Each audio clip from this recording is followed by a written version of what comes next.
ఫిబ్రవరి 21వ తారీఖున శ్రీమతి లతా గారి ఆధ్వర్యంలో గిరినార్ మహాయాత్ర వివరాల కోసం సంప్రదించండి. నమస్తే, వెల్కమ్ టు సుమన్ టీవీ. నేను పద్మిని. ప్రస్తుతంతో పాటు ప్రముఖ ఆధ్యాత్మికవేత్త, దత్త ఉపాసకురాలు, శ్రీపాద శ్రీవల్లభ దత్తపీఠం వ్యవస్థాపకురాలు శ్రీమతి లతా దత్త గారు మనతో పాటు ఉన్నారు. మాట్లాడతాం. నమస్తే అక్క. నమస్తే పద్మిని. అక్క, ఐశ్వర్య స్నానం అనేది వింటూ ఉన్నాను అక్క ఈ మధ్య. ఏమిటి ఐశ్వర్య స్నానం? ఐశ్వర్య దీపం తెలుసు కానీ ఐశ్వర్య స్నానం అంటూ ఉంటుందా? ఏంటి అసలు ఇది? జ్యోతిష శాస్త్ర ప్రకారము, వాస్తు శాస్త్ర ప్రకారం కూడా ఐశ్వర్య స్నానం ముఖ్యంగా వివాహ ప్రయత్నాలు చేసే అమ్మాయిల కోసము ఈ ఐశ్వర్య స్నానము, అలాగే లక్ష్మీదేవి అనుగ్రహం కోసము, లేదా మనకి బాగా దృష్టి దోషాలు తగిలాయి, నెగిటివ్ గా అనిపించినా కూడా ఈ ఐశ్వర్య స్నానాన్ని చేస్తారనమాట. బా. ఎందుకు అని అంటే ఇది వాస్తు ప్రకారం ఆస్ట్రలాజికల్ గా కూడా చెప్పాం కదా, పంచభూతాలతో మన బాడీ కనెక్ట్ అయి ఉంటుంది అనమాట. అలా మనము ఈ ఐశ్వర్య స్నానంలో ఉపయోగించే వస్తువులు ఉప్పు, పాలు, పసుపు, కుంకుమ, కొద్దిగా కుంకుమ, మరి ఎక్కువ కాదు. అలాగే పన్నీరు, రోజ్ వాటర్, లేదా పర్ఫ్యూమ్డ్ ఏదైనా కూడా పర్ఫ్యూమ్ లాంటిది అనమాట. అది గంగాజలం. ఉప్పు ఎందుకు ఉపయోగిస్తామంటే మనలోని నెగటివిటీని తొలగిస్తుంది ఉప్పు, అందుకే ఉప్పు వేస్తాం. పాలు అంటే లక్ష్మీదేవికి ప్రతీక. అలాగే పసుపు అంటే గురు అనుగ్రహానికి. అలాగే శుక్రుడికి ఇష్టమైంది ఏంటి? సువాసనలు, అలాగే సుగంధభరితమైన అందుకే మనము అక్కడ దీన్ని రోజ్ వాటర్ ని వాడుతున్నాము. అలాగే గంగాజలం పవిత్రతని చేకూరుస్తుంది గంగాజలం. అయితే ఈ ఐశ్వర్య స్నానము ఆడపిల్లలకి ముఖ్యంగా శుక్రవారము, అది కూడా సూర్యోదయానికి ముందు చేస్తే చాలా మంచిది. శుక్రవారం రోజు ఈ వివాహ ప్రయత్నాలు చేసే అమ్మాయిలందరికి కూడా ఈ ఐశ్వర్య స్నానం చేయించడం వల్ల ఏవైతే అడ్డంకులు ఉన్నాయో, ఏవైతే గ్రహాలు అనుకూలించట్లేదో, కొంతమందికి శుక్రగ్రహం అనుకూలించదు, కొంతమందికి గురుగ్రహం అనుకూలించదు. అందుకే ఇక్కడ గురు శుక్ర ఇద్దరు అనుగ్రహించడం కోసం మనం అక్కడ పసుపును ఉపయోగిస్తున్నాము. అలాగే రోజ్ వాటర్ ని కూడా మనం ఉపయోగిస్తున్నాం అన్నమాట. అలాగే గురు శుక్రులు అనుగ్రహం ఉంటేనే వివాహం జరుగుతుంది. వాళ్ళు ఆడవాళ్ళకి గాని మగవాళ్ళకి గాని. అయితే ఇది ఆడవాళ్లే చెయ్యాలా అనే క్వశ్చన్ రావచ్చు. లేదు, మగపిల్లలు కూడా ఈ స్నానాన్ని ఆచరించవచ్చు. అంటే ఏంటి, మీరు ఇప్పుడు అన్ని కలిపేసుకుని చేయమంటున్నారా లేకపోతే ఏంటి? అన్ని కొంచెం కొంచెం కలిపేసి మన స్నానం చేసే నీళ్ళల్లో, కొద్దిగా ఉప్పు వేస్తాము. ఇంత ఉప్పు వేయాలి, చిటికెడు ఉప్పు వేయాలి, కొద్దిగా పసుపు వేయాలి, కొద్దిగా కుంకుమ వేయాలి, కొద్దిగా పాలు చుక్కలు వేయాలి, అలాగే పన్నీర్ వేయాలి. తినే పన్నీరు కాదు, రోజ్ వాటర్ లేదా అత్తర్ అంటారు. పిచ్చి పిచ్చి అత్తర్లు కాదు, మంచి అత్తరు వేయాలి. అంటే మనం ఇప్పుడు జవ్వాది లాంటివి అంటున్నాం, జవాది కూడా వేయొచ్చు. ఎసెన్షియల్ ఆయిల్స్ వస్తుంటాది అక్క, వేయొచ్చు. లావెండర్ ఉంటుంది. లక్ష్మీదేవికి ప్రీతికరమైంది జవ్వాది ఎక్కువ. జవ్వాది, కస్తూరి వేయొచ్చు. కస్తూరి కూడా లిక్విడ్ రూపంలో వస్తుంది. ఆ రెండు వేయొచ్చు, జవ్వాది గాని కస్తూరి గాని వేయొచ్చు. గంగాజలం వేయొచ్చు. ఇవన్నీ వేసి దాంతో స్నానం సూర్యోదయానికి ముందే చేయాలి. దీన్ని ఐశ్వర్య స్నానం అంటారు.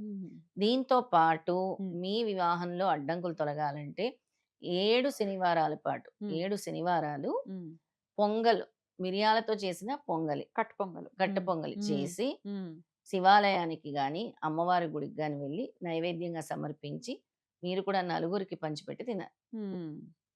మీకుండే అడ్డంకులు తొలగిపోతాయి. వివాహ జాప్యతలు కూడా తొలగిపోతాయి. 7 శనివారాలు మిరియాల పొంగల్, గుర్తుపెట్టుకోండి, కట్టె పొంగలి.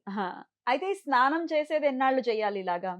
ఇలా స్నానం చేయటం కనీసం 6 వారాలైనా చేయాలి. 6 శుక్రవారాలు చేయాలి. ఓన్లీ శుక్రవారాలు చేయమని? శుక్రవారాలు ఐశ్వర్య స్నానం. శుక్రవారాలు చేసే ఐశ్వర్య స్నానం.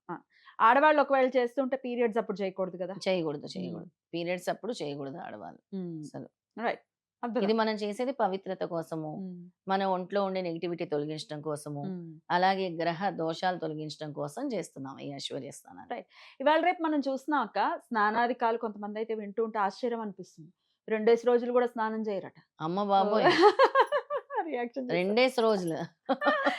కొంతమంది పిల్లలు మాట వినకుండా, టీన్స్ లోకి వచ్చిన పిల్లలు బద్ధకంగా గేమ్లు ఆడుకుంటూ ఇట్లా కొంతమంది ఉంటున్నారు. చాలా మంది ఉంటున్నారు, కొంతమంది చాలా మంది ఉంటున్నారు. మా పిల్లలు మాట వినట్లేదు, మా పిల్లలు స్నానం చేయట్లేదు, మా పిల్లలు టైంకి తినట్లేదు, మా పిల్లలు అసలు ఇష్టం వచ్చినట్టు చేస్తున్నారు అని చాలా మంది తల్లిదండ్రులు బాధపడతారు. పెద్దవాళ్ళు కూడా ఇట్లా స్నానాలు చేయకుండా ఉండటం అంటే అసలు హైజీన్ గా లేకపోతే రకరకాల రోగాలు వస్తాయి. శుక్రానుగ్రహానికి కూడా మనం పోతాం. అవును. ఈ శుక్రానుగ్రహం ఉండదు. శుక్ర అనుగ్రహం అస్సలు ఉండదు. హ్మ్. శుచి హ్మ్. అంటే ఎంత శుచిగా ఉంటే అంత హ్మ్. శుక్రగ్రహం యోగిస్తుంది. హ్మ్. హ్మ్. చాలా శుచిగా ఉండాలి శుక్రగ్రహం కోసం. రైట్. అలాగే గురుగ్రహానికి చాలా డిసిప్లైన్డ్‌గా ఉండాలి. ధర్మంగా ఉండాలి హ్మ్. గురుగ్రహానికి. హ్మ్. అంతే. మనం అబద్ధం ఆడకూడదు. హ్మ్. అలాగే మోసం చేయకూడదు. కుళ్ళు కుతంత్రాలు ఉండకూడదు. హ్మ్. ఒకరిని ఇబ్బంది పెట్టకూడదు. హ్మ్. గురుగ్రహం అదే అంతే. డిసిప్లిన్ చాలా. రైట్. సో శనిగ్రహం కూడా సెల్ఫ్ డిసిప్లిన్ ఇంపార్టెంట్. డెఫినెట్‌లీ.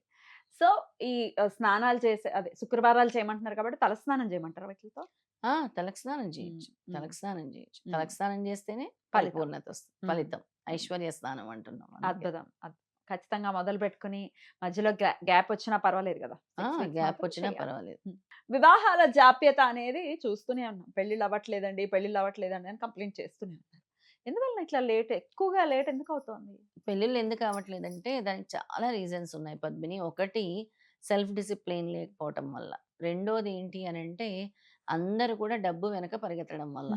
మేము హ్మ్. సెటిల్ అయితే గాని వివాహం చేసుకోము అని అనుకునేవాళ్ళు. అవును. అందులో తప్పు లేదు గానీ సెటిల్ అయ్యేసరికి వయసయిపోతుంది. వయసయిపోతే ఇంకా? కలియుగంలో. హ్మ్. వయసయిపోతే ఇంక జరగాల్సిన పెళ్లి జరగదు. పిల్లలు సంతానం లేటు అన్నీ ఆలస్యం, ఆలస్యం అవుతున్నాయి. అసలు సెటిల్‌మెంట్ అంటే ఏమిటి? ఇల్లు కొనుక్కోవడం పోనీ సెటిల్‌మెంట్. అది ఈఎంఐలో ఉంటుంది. అవును. పోనీ బ్యాంక్ బ్యాలెన్స్. అది అక్కడ ఇప్పుడు ఏదైనా ఆరోగ్య సమస్య వస్తే పోతాయిగా డబ్బులు. ఉండవు పోతాయి. గదా! అయితే చాలా మందికి శుక్రగ్రహం ఆ! యోగించట్లేదు. చాలా మందికి గురుగ్రహం యోగించట్లేదు. చాలా మందికి కుజగ్రహం గూడా అడ్డుపడుతుంది. హ్మ్. ఎందుకు అనంటే చాలా మందికి పితృదోషాలు గూడా ఉన్నాయి. హ్మ్. ఈ వివాహ జాప్యతలుంటాయి ఈ పితృదోషం. అవును. పితృదోషాల వల్ల ఈ వివాహాలనేవి గూడా జరగట్లేదు. హ్మ్. ఎందుకు అనంటే వీళ్ళ తాతల్ని వీళ్ళు గుర్తు చేసుకోకపోవటము. హ్మ్. అంటే తాత ముత్తాతల్ని మనం గుర్తు చేసుకోకపోవటము. ఆ పితృ శాపాలుండటము, పితృదోషాలుండటము, పితృదేవతలకి మోక్షం లభించకపోవటము. హ్మ్. మోక్షం అనేది దొరకట్లేదు. అందరూ అంటూ ఉంటారు పద్మిని, మేము ప్రతి సంక్రాంతికి మేము బియ్యం ఇస్తాము. ఆంధ్రాలో సంక్రాంతి పండక్కి ఇస్తారు హ్మ్. బట్టలు, బియ్యము. హ్మ్. అంటే తెలంగా పితృదేవతలకా? అవునవును. పితృదేవతలకి. అవును. తెలంగాణలో వచ్చేసి దసరాకిస్తాం మనం. హ్మ్. మేమిస్తున్నాం కదా! మరి ఈ పితృశాపాలు మాకెందుకొచ్చాయి? హ్మ్. ఈ పితృదోషాలు మాకెందుకొచ్చాయి? అనే ప్రశ్న చాలా మంది అడుగుతూ ఉన్నారు. హ్మ్.